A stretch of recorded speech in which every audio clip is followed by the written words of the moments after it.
Hi welcome to my kitchen. Hi friends, ಇವತ್ತು ತುಂಬ ಮೃದುವಾದ ತೆಳುವಾಗಿರುವಂಥ ಅಕ್ಕಿ ರೊಟ್ಟಿ ಮನೇಲಿ ಹೇಗೆ ಮಾಡೋದು ಅಂತ ತೋರಿಸ್ಕೊಡ್ತೀನಿ. ಇದು ಫಸ್ಟ್ ಟೈಮ್ ಮಾಡೋರು ಕೂಡ ಈಸಿಯಾಗಿ ಮಾಡ್ಬೋದು, ಆ ರೀತಿ ಹೇಳ್ಕೊಡ್ತೀನಿ. ಒಂದು ಸತಿ ಟ್ರೈ ಮಾಡಿ ಫ್ರೆಂಡ್ಸ್, ತುಂಬ ಚೆನ್ನಾಗಿ ಬರುತ್ತೆ. ನಾನಿಲ್ಲಿ ಒಂದು ಬೋಶಿ ತೊಗೊಳ್ತಾ ಇದ್ದೀನಿ. ಅದಕ್ಕೆ ಒಂದು ಅರ್ಧ ಲೀಟ್ರಷ್ಟು ನೀರು ಹಾಕೋತಾ ಇದ್ದೀನಿ. ಅದಕ್ಕೆ ಒಂದು ಸ್ಪೂನಷ್ಟು ಉಪ್ಪು ಹಾಕ್ಕೊಳ್ತಾ ಇದ್ದೀನಿ. ಒಂದು 6ರಿಂದ 7 ಸ್ಪೂನಷ್ಟು ಅಕ್ಕಿ ಹಸಿಟ್ಟನ್ನ ಹಾಕೋತಾ ಇದ್ದೀನಿ. ಅದನ್ನು ತಳ ಹತ್ತದಂಗೆ ತಿರುಗಿಸ್ಕೊಂಡು ಚೆನ್ನಾಗಿ ಗಂಜಿ ಥರ ಬೇಯಿಸ್ಕೊಳ್ಳಿ. ಒಂಥರ ಬೆಣ್ಣೆ ಥರ ಆಗುತ್ತೆ ಗಂಜಿ. ಅಲ್ಲಿವರೆಗೂ ತಿರುಗಿಸ್ಕೊಂಡು ಅದನ್ನು ಬಿಸಿ ಮಾಡ್ತಾಯಿರಿ. ಆಮೇಲೆ ಪೂರ್ತಿ ಹಸಿಟ್ಟನ್ನೇ ಹಾಕಿ ಮುದ್ದೆ ಥರ ಮಾಡಿ ರೊಟ್ಟಿ ಮಾಡೋಕ್ಕೆ ಹೋಗಬೇಡಿ ಫ್ರೆಂಡ್ಸ್. ಅದು ಯಾಕೆಂದರೆ ಒಂಥರ ಹಸಿ ರೊಟ್ಟಿ ತಿನ್ನಲಿಕ್ಕಾಗಲ್ಲ, ಚೆನ್ನಾಗೂ ಇರೋದಿಲ್ಲ. ಈ ಥರ ಮಾಡಿ ತುಂಬ ಚೆನ್ನಾಗಿರುತ್ತೆ. ನಮ್ಮ ಹಾಸನ ಕಡೆ ಈ ಥರನೇ ಮಾಡೋದು. ಸೊ ಈಗ ನೋಡಿ, ಗಂಜಿ ಒಂಥರ ಬೆಣ್ಣೆ ಆದಂಗೆ ಆಗಿದೆ. ಈಗ ಸುಮಾರು ನಾನೊಂದು ಅರ್ಧ ಕೆಜಿಯಷ್ಟು ಅಕ್ಕಿ ಹಸಿಟ್ಟು ಹಾಕೋತಾ ಇದ್ದೀನಿ. ಏನು ಅರ್ಧ ಕೆಜಿ ಅಂದರೆ ಬೇಕಾದ್ರೆ ಇನ್ನೂ ಒಂಚೂರು ಜಾಸ್ತಿ ಹಾಕ್ಕೊಂಡ್ರೂ ನಡೆಯುತ್ತೆ. ಬಿಸಿ ಗಂಜಿ ಒಳಗಡೆ ಹಾಕಿ ಇದನ್ನು ಕಲಿಸ್ಬಿಟ್ಟು 6 ಗಂಟೆ ಮುಚ್ಚಿಕ್ತೀನಿ.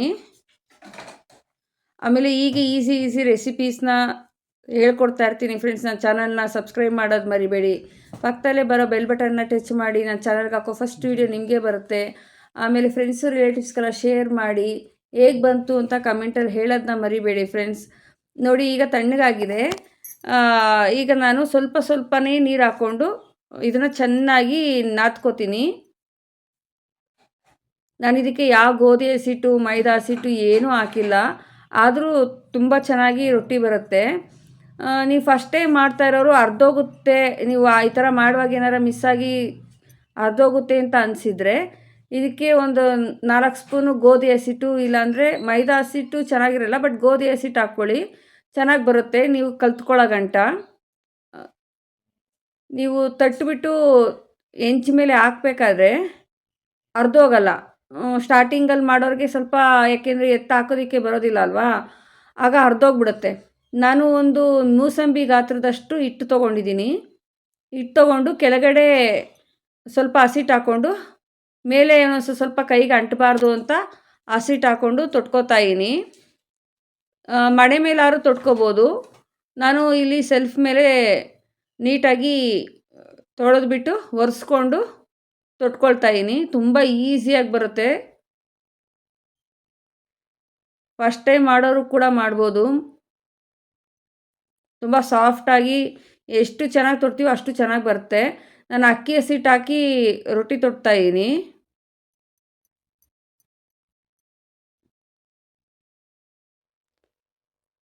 ಸೊ ನಾವು ಹೆಂಚಿನ ಕಾಯಕ್ಕಿಟ್ಟು ಬಿಸಿಯಾಗಿದೆ, ಚೆನ್ನಾಗಿ ಬಿಸಿ ಆಗಬೇಕು. ಅದ್ರ ಮೇಲೆ ತೆಗೆದು ಹಾಕ್ಕೊಳ್ಳೋಣ. ಎಣ್ಣೆ ಇಲ್ಲ ಏನು ಬಳಸೋದಿಲ್ಲ. ಮತ್ತು ನಾನು ಇನ್ನೊಂದು ತೊಟ್ಟು ತೋರಿಸ್ತಾ ಇದ್ದೀನಿ. ಹೆಂಚ ಮೇಲೆ ರೊಟ್ಟಿ ಹಾಕಿದ್ವಲ್ಲ, ಅದು ಬೆಂದಿದೆ.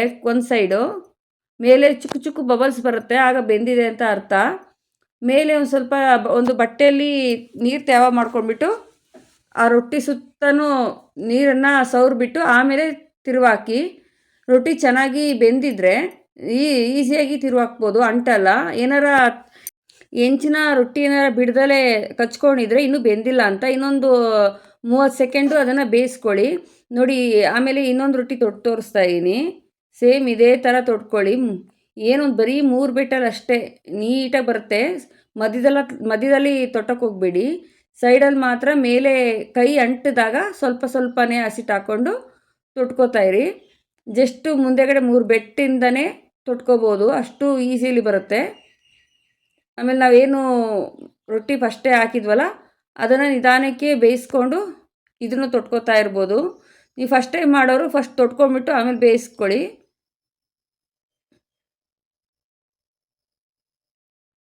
ಬೆಂದು ಅದಾದಮೇಲೆ ಬೇಕಾದ್ರೆ ಇನ್ನೊಂದು ತೊಟ್ಕೋಬೋದು.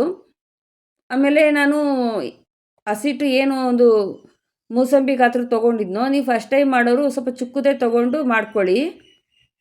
ಏನಾರು ಈ ಥರ ಎತ್ತಾಕೋ ಟೈಮಲ್ಲಿ ಅರ್ಧೋಗುತ್ತೆ ಬರ್ತಾ ಇಲ್ಲ ಅಂತ ಅಂದರೆ ಏನು ಹೆದರ್ಕೊಳ್ಳೋ ಅವಶ್ಯಕತೆ ಇಲ್ಲ. ಒಂದು 4 ರಿಂದ 5 ಸ್ಪೂನು ಗೋಧಿ ಹಸಿಟ್ಟನ್ನ ಮಿಕ್ಸ್ ಮಾಡಿ ಮತ್ತೆ ಚೆನ್ನಾಗಿ ನಾದ್ಬಿಟ್ಟು ತೊಟ್ಕೊಳ್ಳಿ.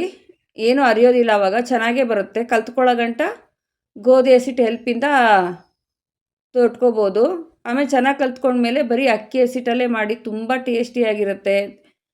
ಆಮೇಲೆ ಇದ್ರ ಜೊತೆಗೆ ಚಟ್ನಿ, ತರಕಾರಿ ಪಲ್ಯ, ಆಮೇಲೆ ಸಾಂಬಾರು ಎಲ್ಲ ಚೆನ್ನಾಗಿರುತ್ತೆ. ಎಲ್ಲ ಟೇಸ್ಟ್ ಚೆನ್ನಾಗಿ ಕೊಡುತ್ತೆ. ಜಸ್ಟ್ ಒಂದು ಸತಿ ಟ್ರೈ ಮಾಡಿ ಇದನ್ನು ಹೇಗೆ ಬಂತು ಅಂತ ಕಮೆಂಟಲ್ಲಿ ಹೇಳಿ ಫ್ರೆಂಡ್ಸ್ ಇದನ್ನು. ಸೊ ನಾನು ಮತ್ತೊಂದನ್ನು ಹಂಗೆ ಮಾಡ್ತಾಯಿದ್ದೀನಿ. ಹೆಂಚು ಚೆನ್ನಾಗಿ ಕಾದಿರೋದ್ರಿಂದ ಹಾಕಿ ಏನೊಂದು 10-15 ಸೆಕೆಂಡ್ಗೆಲ್ಲ ಬೆಂದ್ಬಿಡುತ್ತೆ. ಮೇಲೆ ನೀರು ಸವರ್ಬಿಟ್ಟು ನಿಧಾನಕ್ಕೆ ತಿರುವಾಕೊಳ್ತೀವಿ. ನೋಡಿ, ಇದು ಬೆಂದಿರೋದ್ರಿಂದ ಈಸಿಯಾಗಿ ಬರ್ತಾಯಿದೆ, ಇಲ್ಲಾಂದರೆ ಅಂಟ್ಕೊಂಡು ಬಿಡುತ್ತೆ. ಅಂಟ್ಕೊಂಡಾಗ ಏನು ಮಾಡಬೇಕು, ಇನ್ನೊಂದು 10 ಸೆಕೆಂಡ್ ಬಿಟ್ಬಿಡಬೇಕು ಹಂಗೆ. ಸೊ ಇದು ಚೆನ್ನಾಗಿ ಬೆಂದಿದೆ. ರುಚಿಕರವಾದ ನಮ್ಮ ಹಾಸನ ಕಡೆ ಶೈಲಿಯ ಅಕ್ಕಿ ರೊಟ್ಟಿ ರೆಡಿಯಾಗಿದೆ. ಸೊ ನೀವು ಇದನ್ನು ಯಾವುದ್ರ ಜೊತೆ ಬೇಕಾದ್ರೂ ಟೇಸ್ಟ್ ಮಾಡ್ಬೋದು, ತುಂಬ ರುಚಿ ಕೊಡುತ್ತೆ.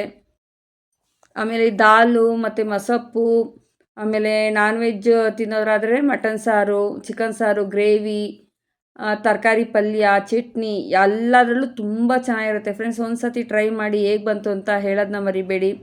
ರುಚಿಕರವಾದ ತೆಳುವಾಗಿರುವಂಥ ಅಕ್ಕಿ ರೊಟ್ಟಿ ಸುಲಭವಾಗಿ ಮಾಡ್ಕೋಬೋದು.